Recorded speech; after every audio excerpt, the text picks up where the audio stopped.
resources. A fire truck, they've got the water there. They don't always necessarily have to use hoses. They can just set the nozzles up, you can see here on the side of their truck. Just attach it right to where the hose would attach to. They can open up the nozzle itself, put it on a fog pattern, gauge down the pressure a little bit, because if they put it on high pressure, they'll decon so well they might tear their skin off. And that might be a little bit too clean. But basically they're making showers. Okay. If nothing else, they can have one shower off to the side. The victims are coming through, as you can see, up from the top down. They scrub off. These are either walking wounded or people that are just dirty and need to get cleaned off because they're moving on their own. If they have a brush of some kind, they can throw that in there, maybe some soapy water to help out a little bit as well. One of the challenges with this in the field for fire departments would be, like this picture shows, if they have not only a large amount of people, but if they have both male and female. Now we're looking at modesty and privacy issues. Okay? Because not everybody's going to get naked in front of a group of other people that they may or may not know. I'm with them. If the alternative is to keep having the stuff on me, you know, that might change my mind real quick too. But still, the end process, to get them as clean as you can in this example, they're going to have to get all their clothes off.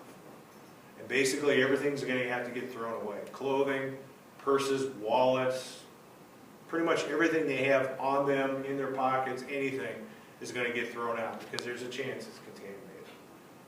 Okay? And that can upset some people.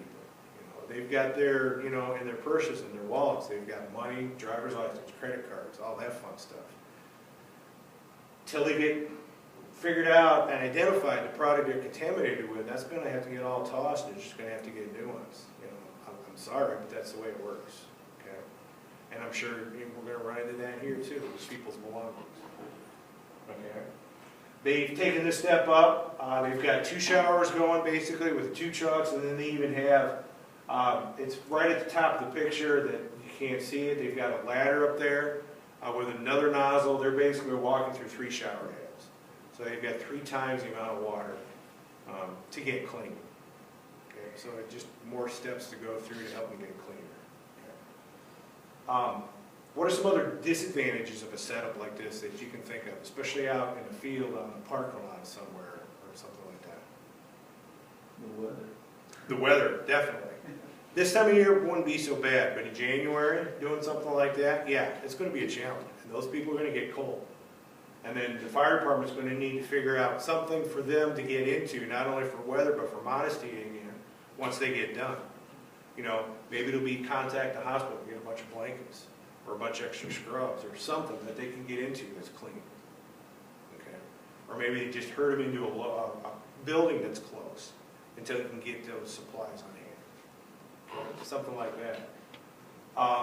What would be another consideration, not so much for the victims, but something else that could be a disadvantage? If there's traffic? Traffic, yeah, definitely. Yeah, this one looks like it's set up on a highway or a road somewhere. If there is traffic, we're going to have to shut it down, and that's where our friends in the law enforcement are going to come in. Are there any law enforcement people in here? Okay. Because fire likes to give law enforcement a lot of hard times, especially when hazmat. We call them our blue canaries. If we arrive on a hazmat scene and the cop's laying down, we know that we're too close and we need to back up.